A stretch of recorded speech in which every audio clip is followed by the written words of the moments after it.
저와 함께 로마서 9장 19절부터 24절까지의 말씀을 같이 읽으시겠습니다.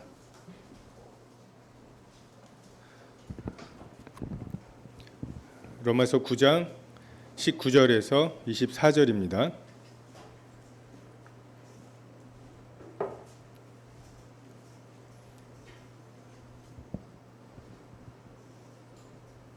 찾으셨으면 19절부터 읽겠습니다. 시작. 혹 내가 내게 말하기를 그러면 하나님이 어찌하여 허물하시느냐 누가 그 뜻을 대적하겠느냐 이 사람아 내가 누구이기에 감히 하나님께 반문하느냐 지음을 받은 물건이 지은 자에게 어찌 나를 이같이 만들었느냐 말하겠느냐 토기장이가 진흙 한 덩어리로 하나는 귀 있을 그릇을 하나는 천이 있을 그릇을 만들 권한이 없느냐 만일 하나님이 그의 진노를 보이시고 그의 능력을 알리게 하고자 하사 멸하기로 준비된 진노의 그릇을 오래 참으심으로 관용하시고 또한 영광 받기로 예비하신 바 긍휼의 근은에 대하여 그 영광의 풍성함을 알게 하고자 하셨을지라도 무슨 말 하리요 이 그릇은 우리니 곧 유대인 중에서뿐 아니라 이방인 중에서도 부르신 자니라. 여러 번 말씀드렸지만 지금 사도 바울은 과연 우리의 구원이 완성될 것인가, 부르시고 의롭다 하신 것은 이미 경험한 것이지만 영화롭게 될 것인가, 영화롭게 되는 것에 율법이 필요 없이 정말 그 성령으로 그 그리스도의 사랑을 우리 마음에 부어주신 것으로 그것만으로 이 영화로움이 과연 이루어질 것인가? 당시 로마 교회에는 그렇지 않다고 말하는 율법을 통해서 우리의 삶이 조금씩 개선되어야 한다고 하는 그런 사람들이 있었죠. 그리고 그런 사람들을 바울은 믿음이 연약한 자라고 말하고 있습니다. 절기와 월삭을 지키고 시장에서 파는 고기는 먹지 못하는 사람들. 근데 오히려 이러한 사람들이 믿음이 연약해서 뭔가 도움을 받아야 되는 사람들이 이 율법을 빌미로 교회의 주도권을 갖게 되고 그래서 성도들은 교회에 와서 자기의 어떠함을, 연약함을, 자기의 실패를 이야기하기보다는 눈치를 보면서 잘 살고 있는 것, 센 것처럼 선하게 완성되어 가고 있는 것처럼 말하고 또 자기는 어느 경지에 도달했다고 하면서 율법의 행위를 자랑하고 그것으로 다른 사람을 판단하고 정죄하는, 그렇게 되면 이방인과 유대인 사이에 반목이 있을 수밖에 없고 교회가 하나가 될 수 없는 이러한 문제들에 대해서 사도 바울이 이야기하고 있습니다. 이러한 문제들에 대한 사도 바울의 해답은 하나님의 주권이었죠. 창세 전에 또 태어나기도 전에 하나님이 이미 정하신 것에 의해서 너희가 부르심을 받았다. 또 먼저는 유대인에게지만 또한 헬라인에게다. 그러니까 너희를 부르심의 근거가 유대인들은 율법으로 그 행위로 부르시고 이방인들은 은혜로 부르신 게 아니라 둘 다 모든 사람이 죄를 범하였음에 하나님의 영광에 이르지 못했던 사람들을 동일하게 주권으로 부르셨다고 하는 것을, 그것이 유대인과 헬라인의 공통점이라고 하는 것을 이야기하면서 율법으로 돌이키려고 하는 이런 것들을 지금 가로막고 있습니다.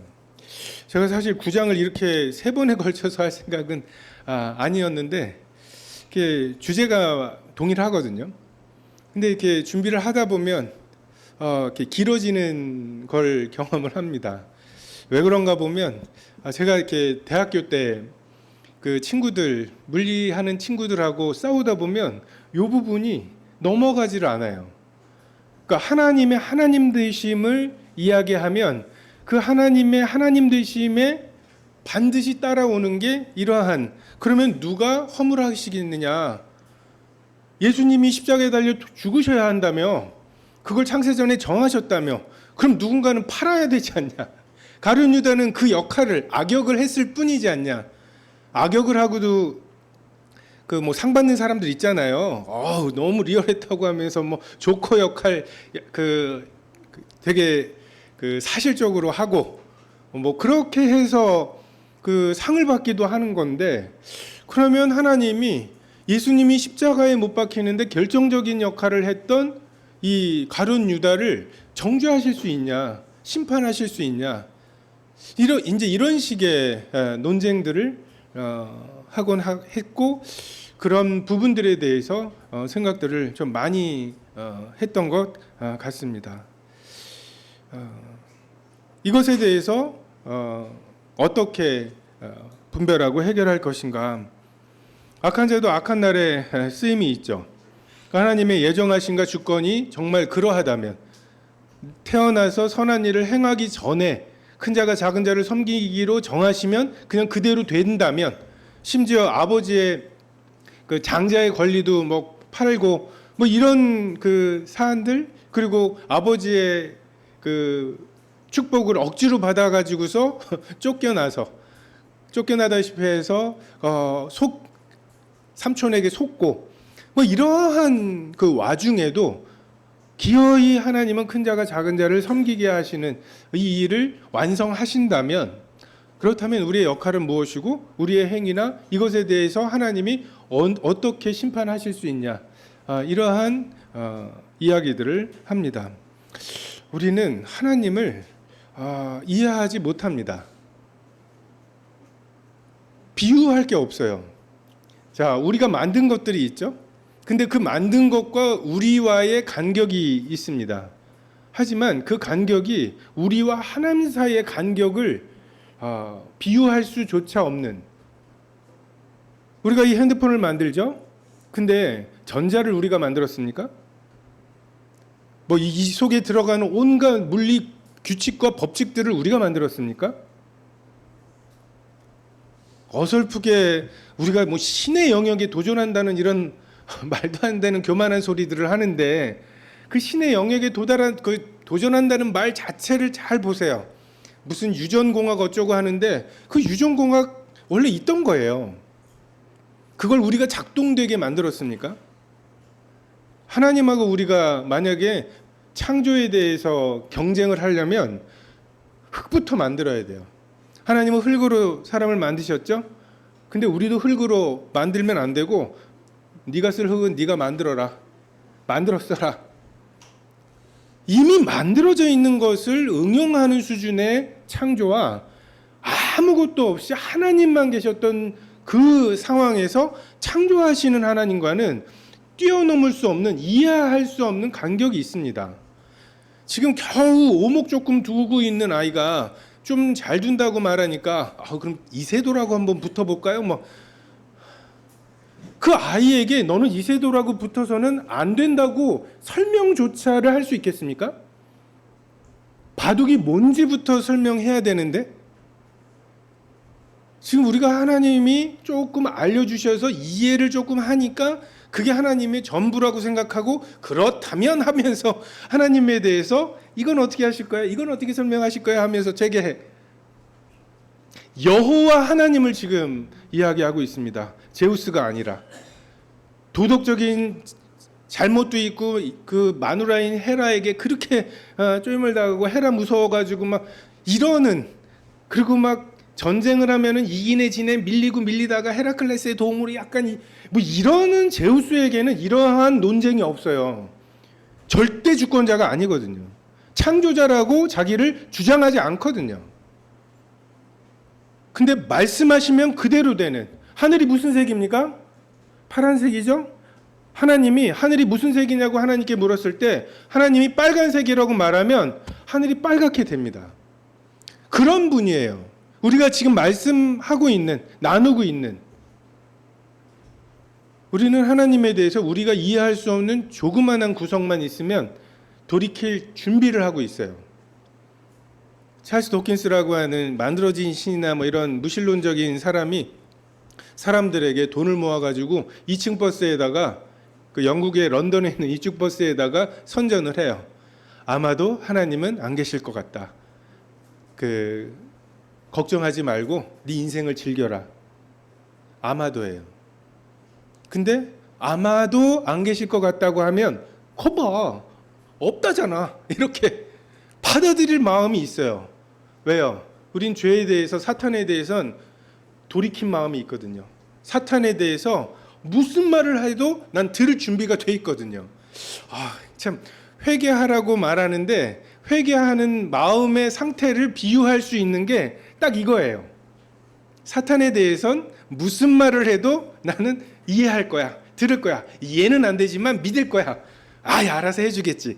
이런 마음이 있는 이 상태가 회개한 마음이에요. 바로 이 상태의 마음을 하나님께 말씀하시고 말씀하신 것 중에 이해되는 것도 있고 안 되는 것도 있지만 이해되는 것은 감사고 안 되는 것은 하나님의 능력에 주권에. 우리가 왜 하나님에 대해서 이 주권에 대해서 이렇게 어려워합니까? 우리가 성경도 하나님의 능력도 알지 못하기 때문에 그렇습니다. 그래서 오해하는 거예요. 정말 말씀하시면 그대로 되시는 분, 작정하신 그 결정이 그냥 그대로 되시는 우리가 이런 존재가 없잖아요. 무엇에 이것을 비유하겠습니까? 회개하지 않은 마음, 하나님의 사랑과 선하심에 대한 확신이 없는 사람은 이러한 곳에 빠지게 됩니다. 주권과 하나님의 주권과 우리의 자유의지는 모순되는가? 에스더가 잠잠했더라도 유다는 다른 데로 말미암아서 그 구원을 받았겠죠. 여자의 후손에 대한 약속이 있었으니까.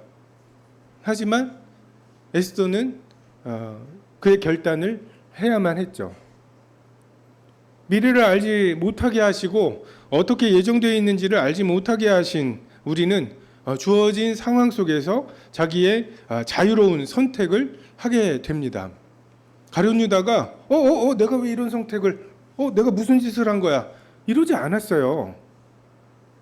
바로가 나는 하나님께서 그를 강팍하게 하셔서 하나님의 권능을 드러내는 도구로 쓰셨다고 말하면 우리는 바로가 자기는 하나님을 하나님의 백성을 놔줄 마음이 있었고 그렇게 하려고 했는데 하면서 뭐 이렇게 됐다고 착각을 합니다.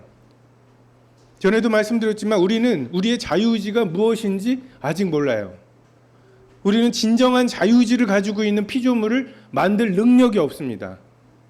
우리를 대적하는 AI를 만들 수 있나요? 기껏해야 아주 랜덤하게 무작위로 선택하게 해서 얘가 왜 이때는 짜장을 선택하고 이때는 짬뽕을 선택할까? 그거를 우리가 알지 못하게 할 수는 있어요. 하지만 진정한 의미에서 자유의지를 갖고 있는 존재를 우리는 만들지 못합니다. 어쩌면 우리가 가지고 있는 이 자유의지는 하나님이 하나님의 형상대로 만드신 그 형상의 핵심입니다. 왜요? 이 자유의지가 없는 사랑의 관계는 아무 의미가 없기 때문에 그래요. 제가 이 핸드폰과 함께 누릴 수 있는 즐거움에는 한계가 있습니다. 왜요? 이 핸드폰과는 사랑을 나눌 수가 없어요. 이 핸드폰이 저에게 저항할 수 없기 때문에, 자기의 의지가 없기 때문에 하나님은 그러한 우리를 만드셨습니다. 만약에 여러분이 뭔가 범죄를 저질러서 감옥에 갇혀 있으면 굉장히 괴로우시겠죠? 답답하시겠죠? 자유롭게 돌아다니고 싶으시겠죠? 만약에 여러분을 이 교회 건물에다 가둬두면 어떻겠습니까? 밖을 볼 수 있어요. 뭐 이렇게 옥상까지 해가지고 오르락내리락 할 수 있습니다. 조금 덜 하신가요? 만약에 여러분을 이 지구에다가 가둬두면 어떻겠습니까? 지금 여러분 지구에 갇혀 계신 거잖아요. 이 우주에서 보면 이 지구라고 하는 건 한 점이에요. 거기만 머물 수 있다고 하는 것은 하나의 제한이죠. 근데 우리는 이 제한에 대해서 이렇게 나오니까 좋은데 라고 생각하면서 지구에 갇혀 있는 것은 갇혀 있다고 생각하지 않는, 하나님께서 만약에 노아의 방주, 그 방주 안에 3층에 칸이 있었죠. 노아와 노아의 가족들이 정말 그 노아의 방주 안에서 무엇을 하든지 방주는 아라랏산까지 도달합니다. 하나님께서 나중에 노아와 노아의 가족들을 심판하실 때 아라랏산에 도달했는지의 여부를 심판하지 않으세요. 그건 하나님의 주권이니까요. 하나님이 그렇게 그들을 제한하셨고 가둬두셨으니까요. 반대로 그 방주에 타고 있다는 것만으로도 하나님의 그 배를 아라랏산까지 도달하게 하시려고 하는 그 작정하심 때문에 그들이 그 배가 아라랏산에 도달하는 것을 방해하거나 막을 수가 없습니다. 이게 하나님의 주권이에요. 다만 그 안에서 내가 맡겨진 일, 내가 몇 층에 내 위치가 있고 그 위치에서 내가 해야 할 일이 무엇인지 그것에 대해서 하나님이 심판하시는 거죠. 너 왜 달까지 안 가봤어? 이걸 논하시 않으신다고요. 물속에 들어가면 숨을 못 쉬는 존재로 만드셨기 때문에 왜 물속에 들어가서 이런 것을 우리에게 묻지 않으신다는 거죠. 에스더에게는 네가 해야 될 거는 이걸 막는 일이 아니라 왕이 너를 죽일 수 있음에도 불구하고 그 앞에 가라고, 그리고 그에게 이러이러한 일이 있다고 은혜를 구하라고 하는 거죠. 우리가 이 하나님의 주권과 우리의 자유의지 그리고 그것에 대한 하나님의 심판을 오해하게 될 때 굉장히 숙명론에 빠질 수가 있어요. 하나님이 예정하셨으면 될 놈 될 거고 믿을 사람 믿을 거고 나 같은 건 아닌 거고 막 하면서 끝없는 그냥 해리포터나 뭐 이런 소설 속의 주인공이 자기에게 있는 이 상황 속에서 어떻게 해야 될지를 고민하고 이게 소설이지 갑자기 해리포터가 잠깐만 내가 다음 대사를 뭐라고 하게 되어 있을까? 라고 생각하는 것은 굉장히 어리석은 일입니다. 이게 되게 엉뚱한 사람들만 하는 것 같아도 결혼할 때 누군지 정해달라고 하는 거 있죠? 이런 것도 있죠. 난 누구랑 결혼하게 돼 있을까? 뭐 이런 거. 나는 무슨 대학을 가게 돼 있을까? 이 숙명론적인 마음이에요. 제가 대학 갈 때 아버지가 하신 말씀, 대학은 성적에 맞게, 학과는 적성에 맞게. 그게 하나님의 인도하심입니다.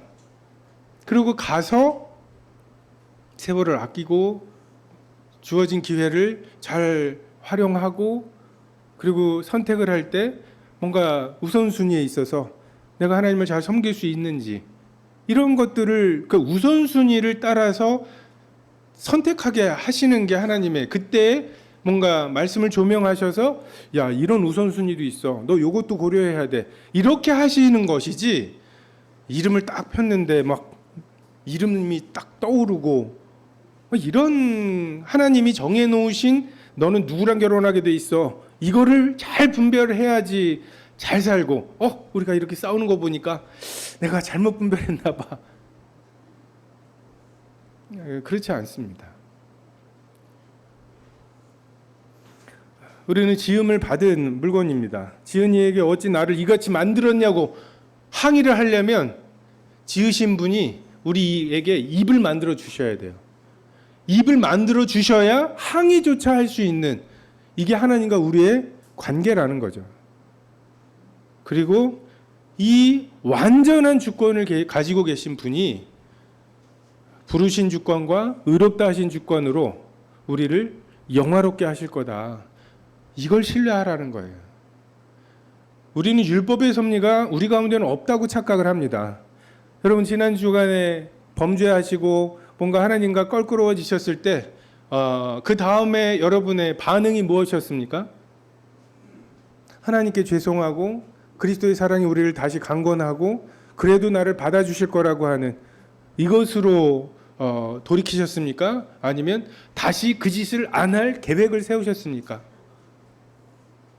다시 그 짓을 안 하고 당당하게 하나님께 설 그런 계획으로 이 죄책감을 그러니까 이 더러운 마음 한마디로 하나님께 죄송한 마음보다는 내가 그것도 지키지 못하다니 하는 나 자신에 대한 실망감, 아직 율법에 대해서 죽지 않은, 율법이 자꾸만 넌 이건 할 정도로 선해라고 말하는데 그치? 난 그 정도는 할 수 있겠지? 라고 반응하는 이런 속성들이 우리에게 여전히 있습니다. 근데 율법으로 돌이키지 마시고 그것으로 뿌듯함을 담보하려 하지 마시고 다시 한번 그 때를 따라 얻는 은혜를 얻기 위하여 은혜의 보좌로 나아가는 것으로 이 문제들을 해결할 필요가 있습니다. 저는 이 말씀의 핵심이 24절, 이 그릇은 우리니 곧 유대인 중에서뿐 아니라 이방인 중에서도 부르신 자니라. 너희들의 공통점이 그것이라고. 그 핵심은 하나님이 너희를 긍휼의 그릇으로, 그리고 이 이방인들을 긍휼의 그릇으로 부르셨다.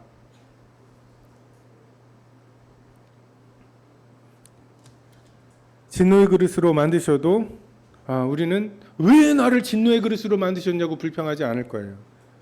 왜요? 진노의 그릇으로 만든 줄도 모를 테니까요. 내버려 두시는 거예요. 알렉산더 대왕이나 스티브 잡스처럼 너무너무 성공적인 삶을 살거나 아니면 20살에 감방에 들어가서 그의 인생을 그렇게 허비하거나 아니면 너무너무 평범하게 직장인으로서 부모로서 자녀로서 정상적인 삶을 살지만 조금도 죄에 대해서 의에 대해서 심판에 대한 책망도 없고 흑암과 공허와 이것을 느끼지도 못한 채 살아가는 거죠. 좁은 길로 가는 사람만이 내가 좁은 길을 제대로 가고 있는지를 고민합니다. 에서는 고민이 없어요. 하나님에 대해서. 야곱은 끊임없이 하나님을 찾을 수밖에 없죠. 라반의 집으로 가면서 그 광야에서 돌베개를 베고 잠을 자면서 하나님을 구할 수밖에 없는, 그리고 에서가 나를 쫓아온다고 하는 마중이었는데 쫓아온다고 하는 얘기에 놀라서 참 그런 것들을 볼 때 로마서 1장에 나오는 것처럼 그냥 그 내버려 두시는 것, 강팍한 마음대로 내버려 두시는 것, 상실한 마음대로 더러운 욕심에 부끄러운 욕심에 더러운 정욕에 그냥 내버려 두시면 내가 이 죄를 계획했는데 해내고 말았다고 하는 성취감에 취해서 그냥 그의 인생을 살아가는 거예요. 내버려 두시면 아무 일도 안 일어납니다. 멸망당하는 날 노아의 때에 먹고 마시고 시집가고 장가가고 멸망이 임하기까지 깨닫지 못하는 삶, 이 삶이 내버려 두시는 삶입니다. 25절부터 29절에 보면 구약에도 내가 내 백성 아닌 자를 내 백성이라 사랑하지 아니한 자를 사랑한 자라 부르리라고. 사도 바울도 아마 그랬을 거예요. 구약을 잘 보고 많이 알고 있었지만 이방인이 구원받는 것에 대해서 그 역시도 진짜 그럴 수 있나? 라고 하는 생각들을 했을 것입니다. 유대인들의 편견이 있죠. 율법을 지켜야만 하나님께 나아갈 자격이 있다고 하는, 그리고 그것은 구약 성경에 굉장히 탄탄한 지지를 받고 있다고 확신하고 있었습니다. 하지만 곳곳에 이런 호세아 말씀, 이사야 말씀을 통해서 하나님은 계속해서 끊임없이 이방인들이 구원을 받을 거라고, 내가 내 백성 아닌 자들 백성이라고 부를 거라고 하는 말씀을 하셨죠. 근데 눈이 감겨 있는 사람들이 그것을 보지 못해요. 예수님께서 성전에서 왜 그렇게 분노하셨습니까? 만민이 기도하는 집이어야 했어요. 그 이방인의 뜰이 이방인들로 가득 찼어야 하는 성전이었습니다. 근데 유대인들이 이방인들을 율법의 잣대로 너는 여기 들어올 수 없어. 너 순대 먹은 적 있지? 아니야. 아니야. 아니야. 그러고 나니까 이방인들은 항상 비어 있었죠. 이걸 이렇게 놓을 게 아니라 하면서 거기에 거룩한 사업들, 소와 양과 하나님께 드릴 제물들을 팔고 로마 황제의 얼굴이 새겨져 있는, 그래서 성전에는 드리기에 거리껴지는 이런 돈을 성전에 낼 만한 돈으로 바꿔주는, 얼마나 편리하게 하나님을 섬기게 만드는 여러 장치들입니까? 여러 일들입니까? 근데 예수님께서는 만민이 기도하는 집을 너희가 강도의 구려를 만들었다고 말씀하시죠. 가려져서 이방인은 지옥의 땔감이라고 생각하는 이런 그들의 우월감이 있었고, 이것은 사도들에게도 예외가 아니었죠. 온 천하에 다니며 만민에게 복음을 전하라고 하셨고, 예루살렘과 온 유대와 사마리아와 땅끝까지 이르러 내 증인이 된다고 말씀하시고, 누누이 그들에게 있어서 이방인에게까지 복음이 전해져야 된다고 말씀을 하셨지만 못 알아들었죠. 스데반의 일로 핍박이 있고 나서야 사도들이 그 성도들이 예루살렘 교회를 떠나게 되었고, 고넬료를 구원하시는 과정 속에서도 왜 그들과 같이 식사했냐고 그들을 비난하고, 갈라디아서에서도 그 베드로와 바나바가 그 외식에 미혹되는 그 야고보에게서 온 사람들, 그 형제들로 인해서 정말 그들의 믿음이 이방인에게도 복음이 전해진다고 하는 것이 날아가 버리는,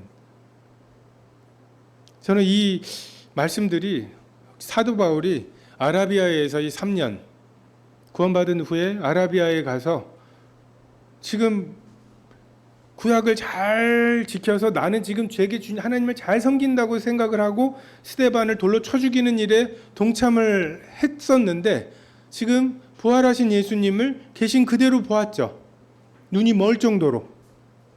그러고 나서 그가 알고 있던 거, 그가 확신하고 있던 것들을 다시 돌이켜보면 그 뜬 눈으로 감았다가 장님이었다가 보게 된 사람의 눈으로 구약에 그가 알고 믿고 있던 것들을 다시 볼 때, 곳곳에 하나님께서 이방인들도 부르신다고 말씀하셨구나. 이미 이것들을 알 수 있게 되고, 이스라엘 자손 수가 비록 바다의 모래 같을지라도 남은 자만 구원을 받는다. 혈통으로 이스라엘이라고 하는 사람들이 그런 혈통으로 그 자격을 얻는 것이 아니라 남은 자만 구원을 받는다고.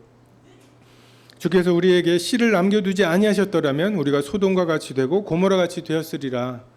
우리가 지금 소돔과 고모라 같이 멸망하지 않은 단 하나의 이유, 그것은 유대인이어서가 아니라, 율법을 지켰기 때문이 아니라 하나님이 너희들을 긍휼의 그릇으로 삼으셨던, 그리고 바로 그 긍휼의 그릇으로 삼으신 주권이 이 너희가 지금 정죄하고 판단하는 이 이방인들도 긍휼의 그릇으로 부르셨다. 30절에 그런즉 우리가 무슨 말하리요? 의를 따르지 아니한 이방인들은 의를 얻었으니 곧 믿음에서 난 의요. 의의 법을 따라간 이스라엘은 율법에 이르지 못하였으니 그가 어찌 그리하였느냐? 이는 그들이 믿음을 의지하지 않고 행위를 의지함이라. 부딪힐 돌에 부딪혔느니라.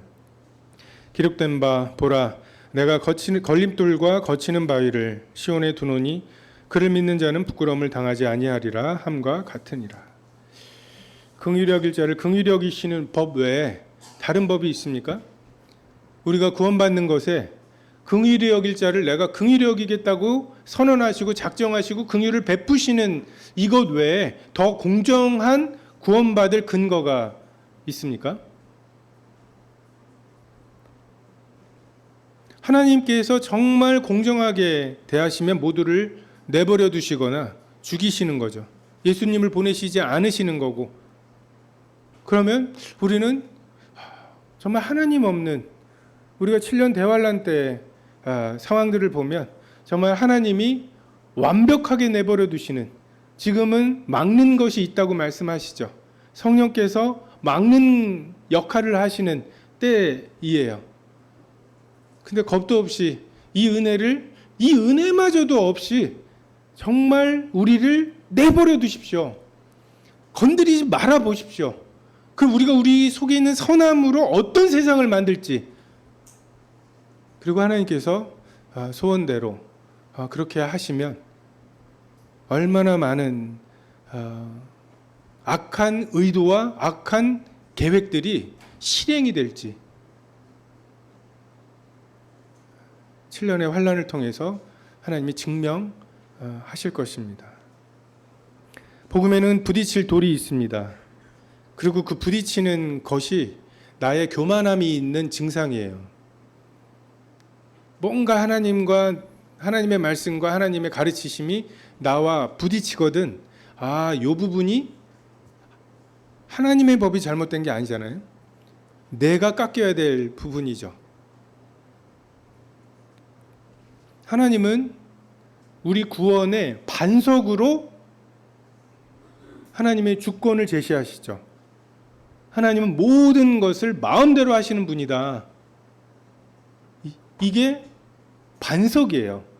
우리의 구원이 그 위에 세워져 있기 때문에 우리가 안심할 수 있는 것입니다. 근데 너무나 든든한 그 반석이 걸림돌과 거치는 반석이 돼버리는,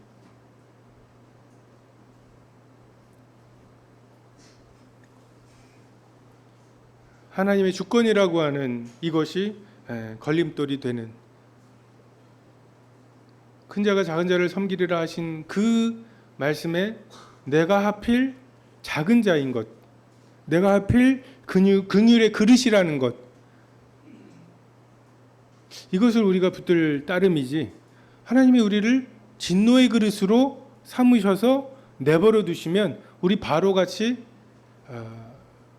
강팍할 것입니다. 제가 물리하는 그 친구들하고 이렇게 얘기하다 보면은 논쟁의 끝이 없어요. 근데 헤어지고 나서 드는 생각, 내가 딱 저렇게 살았겠구나. 내가 딱 저 논리와 저걸로 되게 우쭐해하면서 하나님에 대해서 이건 외통이에요 하면서 뭔가 그 아무도 모르는, 하나님도 빠져나갈 수 없는 수를 둔 것처럼 뿌듯해하면서, 그게 이제 기껏 오목 배워가지고 있는 애가 그 알파고랑 붙을래요. 넌 안 돼. 왜요? 설명해 보세요. 납득시켜 보세요.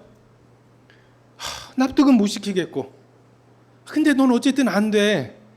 납득 못 시키시죠? 라고 하면서 뭔가 자기가 그런 우쭐함이에요. 그러니까 보니까. 근데 저도 눈을 뜨지 못한 채로 있었다면 저는 나한테 복음 전해주는 노방전도 하는 사람 되게 환영했을 것 같아요. 봐. 그렇지 않아도 심심했는데 하면서 그러면서 뭔가 했을 것 같아요. 너의 논리와 너의 그게 정말 그것에 갇혀 있는, 그게 거치는 돌이 되어 있는 거죠. 반면에 구원을 받은 우리, 그게 반석이에요. 행여라도 방주 안에 들어가게 될까봐 두려워하던 사람들에 비해서 홍수가 난다는 게 믿어지고, 그것을 피할 수 있는 유일한 길이 방주라고 하는 것을 아는 사람들에게는 방주로 들어가는 것은 헌신이 아니라 은혜입니다. 이 주권이 어떻게 들리십니까? 하나님이 내 인생을 하나님 마음대로 하신다는 것, 내가 내 마음대로 하는 것이 죄라는 것, 그 하나님께서 내 마음속에 들어오셔서 이래라 저래라 해주시고, 그래서 내 마음대로 살지 못하게 해주실 거라는 것, 나는 너무 두려워서 한 걸음도 가기 싫어하는 그 십자가의 길이 있는데 하나님께서 성령을 우리 속에 주셔서 그 십자가가 믿어지게 하셔서 그 십자가 길을 가게 하시고 고민하게 하시고 그 겟세마네의 결단을 하게 하셔서 십자가에 달리게 하시고 그를 십자가에서 완벽하게 죽으신 예수님을 죽은 자 가운데서 살리신 이의 영이 우리도 그렇게 해서 죽은 우리를 살리셔서 하나님 우편에 앉히셨던 것처럼 우리도 우편에 앉히신다고 하는 이 황당 무계한 이야기가 우리의 소망이 되는, 이게 여러분에게 반석이 되십니까? 아니면 듣기 싫은 거친 걸림돌이 되는 말씀이 되십니까? 복음에는 하나님의 의가 나타납니다. 이는 내 사랑하는 아들, 내 기뻐하는 자라고 하신 예수 그리스도에 대한 태도, 우리가 역시 사랑스럽고 그분이 기쁜가, 아니면 저렇게 살게 될까봐 돌이키는가, 이것으로 복음이 기준이 되어서 양과 염소가 나눠지는 것처럼 이 하나님의 주권, 이 주권에 대한 우리들의 태도에 따라서 믿는 자와 믿지 않는 자의 영원한 운명이 갈라지게 될 것입니다. 이 반석 위에 신앙을 세우시고 의인은 믿음으로 살아가는 거죠. 2000년 전에 오셨던 예수님은 사실 더 이상 우리에게 믿음은 아니에요. 사실이거든요. 그 예수님이 살아계셔서 오늘날에도 병자를 고치시고 오병이어의 기적을 베푸시고 풍랑을 잠잠케 하실 수 있느냐. 그래서 예수님이 오라고 말씀하시면 오늘날에도, 2000년 전이 아니라 오늘날에도 이 풍랑이는 바다에 내가 내 몸을 던지면 어떻게 될 것이 분명함에도 주여 주시어든 오라 하소서, 내니 오라. 그럴 때 던지면 빠질 수도 있지만 예수님께서 또 건져 주시는가. 이게 믿음으로 사는 삶일 것입니다. 율법으로는 기쁘시게 할 수가 없어요. 그러니까 하나님의 선하신 뜻 정도. 그냥 안식일에는 일하지 말래. 그래서 뭐 이스라엘에는 안식일에 모든 엘리베이터에 층이 다 눌려져 있다고. 그거 누르는 게 일이라고. 그러니까 그 정도 살 수 있어요. 나 할 만큼 했어. 구차스러워. 이럴 수 있어요. 하나님을 섬기긴 하는데, 그리고 누가 봐도 너 섬겼어 알았어 라고 할 수는 있는데, 기뻐하시는 뜻이 무엇인지, 그리고 온전하신 뜻이 무엇인지는 율법을 지키는 것으로는 도달할 수 없습니다. 율법 그 알량한 거 한두 개 지킨 것 가지고서 얼마나 자기 의를 세우고 기뻐하시고 온전하신 뜻에 도달하는 길은 율법이 아니라 하나님께서 내게 부어주신 사랑, 이 사랑에 응답하는 우리들의 감동된 마음이라고 생각이 됩니다. 그것으로 사역하시고 그것에 부합하게 헌신하시고, 그것이 나 이만큼 했으니까 하나님 이만큼 주세요. 이건 매춘이라고요. 하나님에 대해서 내가 하나님 이렇게 섬겨드렸으니까 자, 하나님은 저에게 이런 걸 주세요. 내가 너랑 사귀었으니까, 오늘 데이트했으니까 돈 좀 줘. 이게 매춘이라니까요. 원조교제라니까요. 사귄 것이, 하나님을 섬긴 것이 우리에게 보상이 되지 않는 신앙은 율법을 따르는 것이고, 자유함을, 믿음의 도를 좇는 것은 아닙니다. 오직 나의 의인은 믿음으로 말미암아 살리라. 이 방주에 타신 분들, 우리는 아라랏산에 결국 도달할 것입니다. 낙심하고 낭망하지 마시고, 다만 방주 안에서 하나님이 나를 두신 곳에서 시키신 일, 그것에 마땅히 생각할 그 일에 집중하시면 하나님께서 넉넉한 심판으로 심판해 주실 것입니다. 기도하겠습니다.